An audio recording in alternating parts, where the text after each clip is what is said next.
Hello everyone. Today we talk about how to fix the app of Capcut. We will go to settings.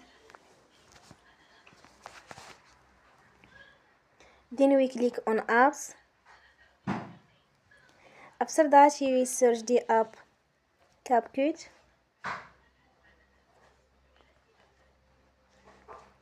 And we will click. We will on for stop.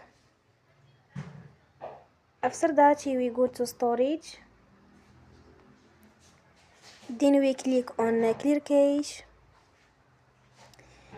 You will go to Play Store and you will update your app.